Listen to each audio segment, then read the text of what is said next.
Hola, buenas compañeros, mi nombre es Iselsa Sosa y junto con mi compañera Euli y Yoleni vamos a estar viendo las teorías de la personalidad desde el punto de vista del psicoanálisis clásico, las teorías de Freud. En esta unidad vamos a abordar el, el inconsciente, la teoría del inconsciente, donde este dice que está dividido en tres, que está lo consciente, el preconsciente y el inconsciente, la teoría del ello, el yo, el superyo, el conflicto intrapsíquico, el desarrollo de la personalidad y de las etapas psicosexuales y el psicoanálisis como método de la ciencia. Para empezar, yo voy a hablar sobre el inconsciente, sobre la teoría del inconsciente. La teoría del inconsciente no es más que la que plantea que el pensamiento humano está dividido en tres. Está el consciente, el preconsciente y el inconsciente. En el consciente está todo aquello que podemos evocar de manera consciente, los recuerdos que podemos llamar, que llegan rápidamente a la memoria. En el nivel preconsciente están pensamientos en los cuales no estamos utilizando en el momento, pero que si necesitaríamos esa información, esta puede ser traída rápidamente al consciente. Entonces está el inconsciente, que ahí es donde se guardan los pensamientos, las represiones del sujeto, que estas no llegan fácilmente a la manera consciente. Es decir, por poner un ejemplo, una persona que fue violada prefiere mandar esos pensamientos al inconsciente para poder llegar a una superación y que estos pensamientos no aparezcan siempre o repentinamente en su realidad. Con esta teoría del consciente, preconsciente e inconsciente, Freud sostuvo que estos funcionaban como un iceberg. La punta del iceberg, que es lo que está fuera de lo que somos reales, vendría siendo el consciente. En el preconsciente vendría siendo la parte que toca el agua, que nosotros todavía podríamos evocar esos pensamientos, esos sentimientos cuando los llamamos. Está el inconsciente, que es la parte más grande de la personalidad y la cual no podríamos llamar a menos que sea con técnicas especiales. Para llegar al inconsciente, a esta parte, se haría por un método llamado hipnosis, donde el sujeto es sugestionado y este puede evocar los pensamientos que tiene guardado en el inconsciente.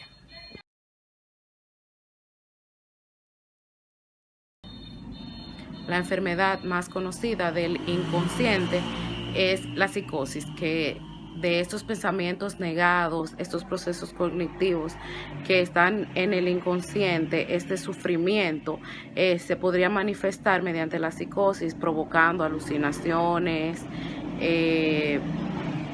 distorsionamiento de la realidad. La teoría de la estructura de la personalidad, que esta abarca el yo, el ello y el superyo. Freud sostiene que el ello, que es la primera parte de la personalidad, es lo primitivo y lo biológico, y este funciona por el principio del placer. Este no piensa, este no discierne si algo está bien o algo está mal, simplemente lo que el deseo quiera. La segunda parte de la personalidad sería el ello, que esta es la que nos mantiene conectados con la personalidad, con la realidad, perdón. Este es la parte de la personalidad que nos mantiene conectados en la realidad y que nos ayuda a adaptarnos con el medio.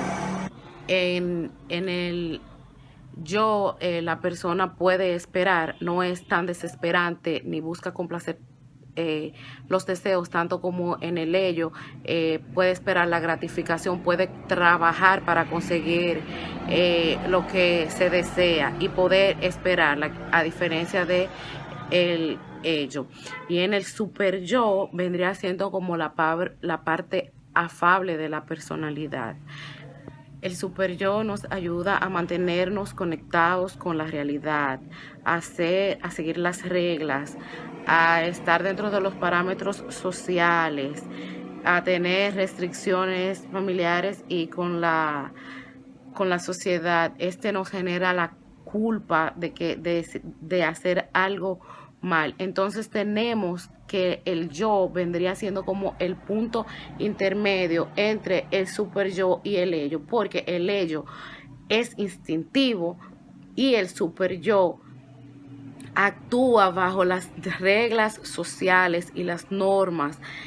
Entonces, estas tres partes de la personalidad actúan de forma conectada. Ahora los dejo con mi compañera Uli, que va a hablar sobre el conflicto intrapsíquico. Gracias. Dando continuidad al tema de la exposición, yo le voy a hablar sobre los conflictos intrapsíquicos dentro de la personalidad.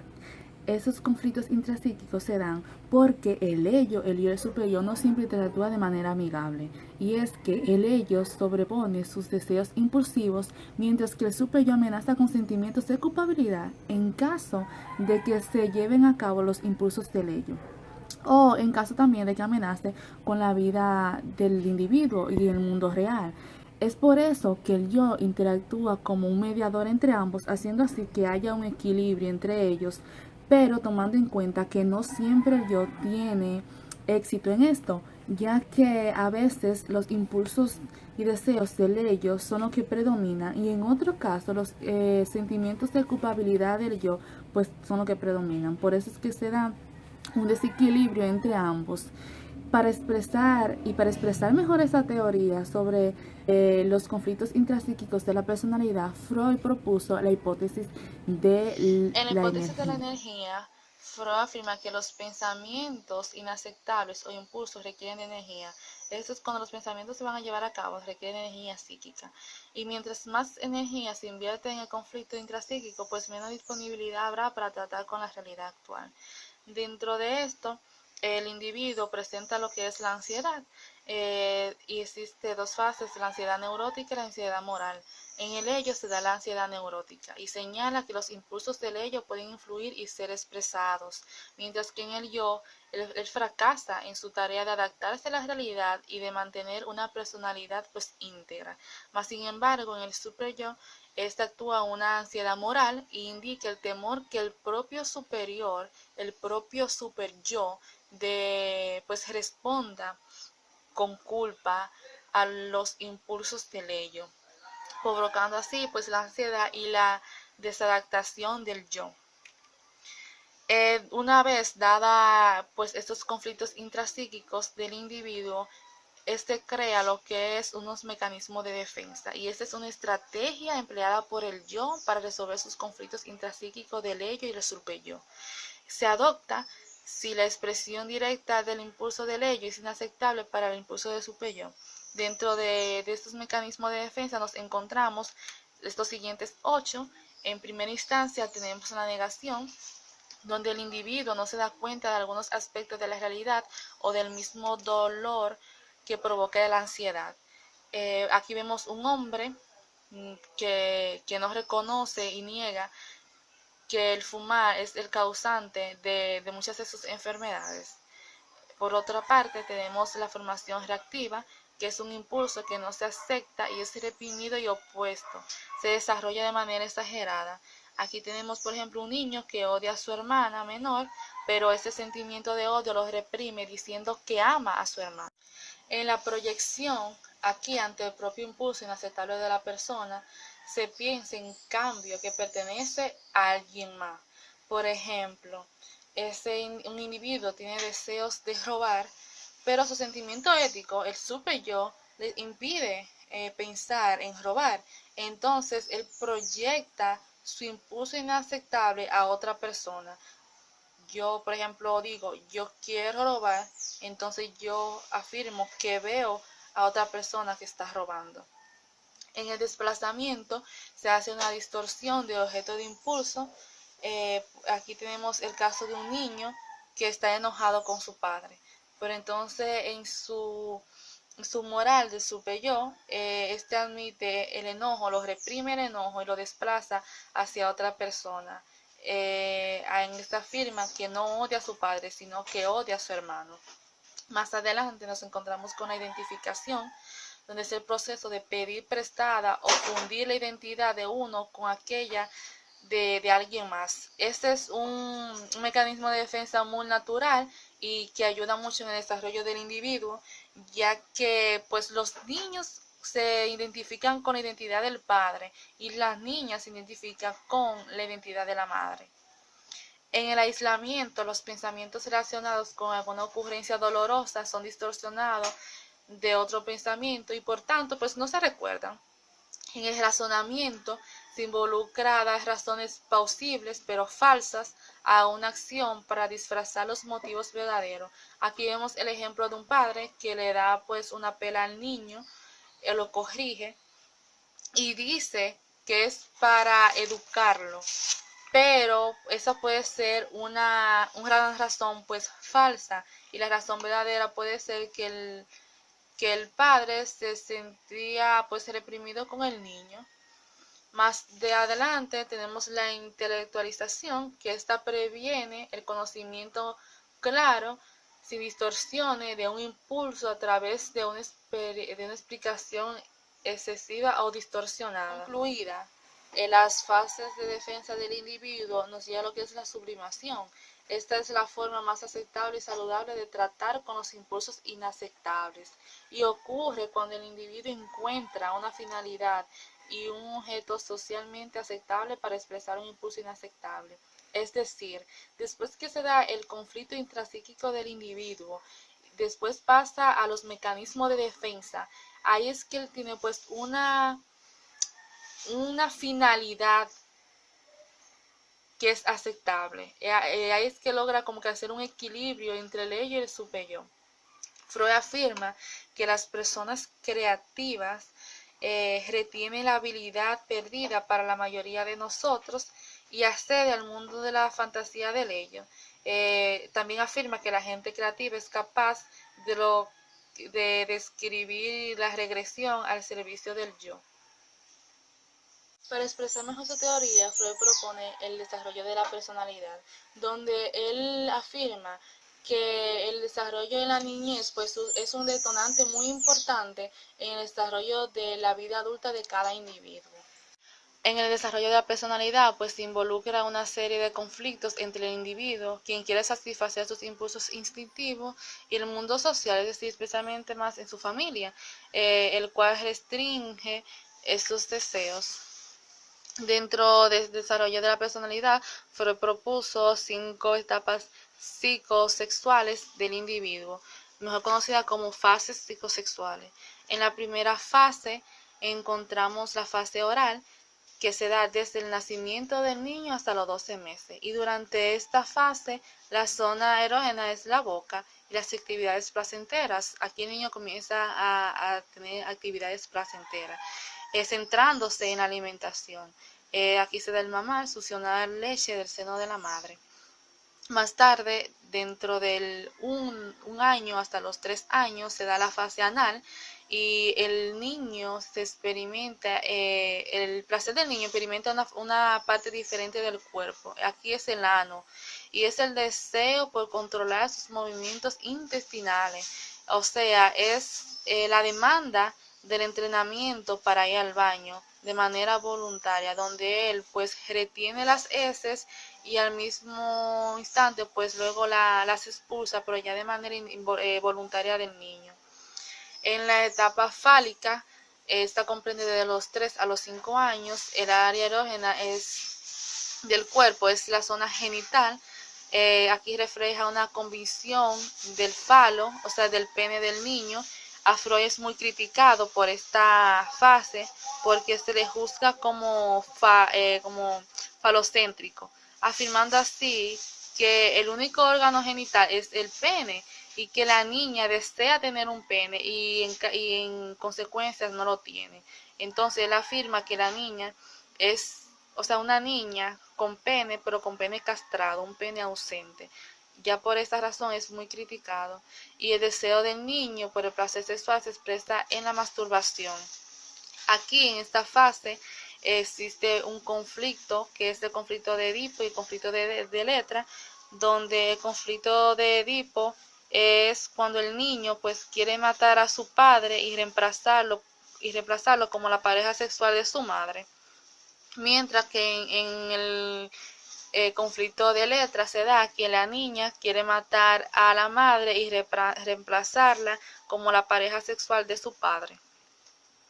Más adelante nos encontramos con la fase de latencia. Esta comprende de los 5 años hasta la pubertad. Aquí no hay mucha información y se mide, o sea, la niñez media es un periodo de relativa calma en los impulsos sexuales del niño. Es muy calmado en esta fase. Más adelante nos encontramos con la fase genital, esta es la última, y comprende desde la pubertad hasta la madurez del individuo. Esta fase de desarrollo se dan experimentar satisfacción sexual con un objeto de deseo opuesto. Ahora bien, para finalizar con el tema, entraremos a lo que es el tratamiento psicoanalítico. La fórmula de Freud para lograr la salud es: donde esté el ello, estará el yo. Existen algunas técnicas de terapia psicoanalítica, donde el psicoanalista emplea el principio de determinismo psíquico para descubrir las ideas inconscientes y los conflictos del paciente. La técnica básica del psicoanálisis es la asociación libre, lo que requiere que el paciente diga todo lo que le llegue a la mente, mientras deja de dar cualquier dirección consciente a sus pensamientos.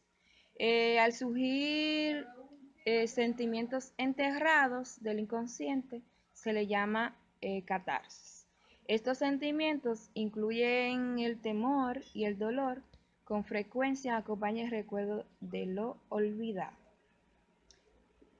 Nos dice que el tratamiento psicoanalítico produce introspección, que es el entendimiento de los motivos verdaderos, los cuales son conflictos inconscientes. Al surgimiento de los sentimientos enterrados del inconsciente se le llama catarsis. Estos sentimientos, incluyendo el temor y el dolor, con frecuencia acompañan el recuerdo olvidado. El tratamiento psicoanalítico produce introspección. Este es el entendimiento de los motivos verdaderos, los cuales son conflictos inconscientes. Nos dice que un fenómeno fundamental en el tratamiento psicoanalítico es la transferencia, que durante el curso de tratamiento psicoanalítico el paciente desarrolla una relación con el terapeuta con base a las proyecciones inconscientes de la vida anterior. El paciente percibe al terapeuta erróneamente y experimenta emociones que fueron reprimidas cuando fueron sentidas en relación con otras personas que fueron significativas en el pasado. Más problemáticas para el paciente son las reacciones emocionales del analista, llamadas con transferencia que pueden inferir con el tratamiento, ya que representan los conflictos no resueltos del analista. Aunque quizá no sea necesario para el analista ser completamente neutral. Está la controversia sobre la memoria recuperada, que dada la importancia de la experiencia de la niñez en la teoría de Freud, no es de sorprenderse que algunos terapeutas hayan buscado tratar pacientes ayudándolos a recordar experiencias traumáticas de la niñez. Dice el escrutinio público que se ha enfocado en las técnicas de la memoria recuperada de algún terapeuta, quienes creen que muchos de los síntomas de pacientes tales como trastornos alimenticios, depresión y una variedad de males se originan por el abuso sexual en la niñez.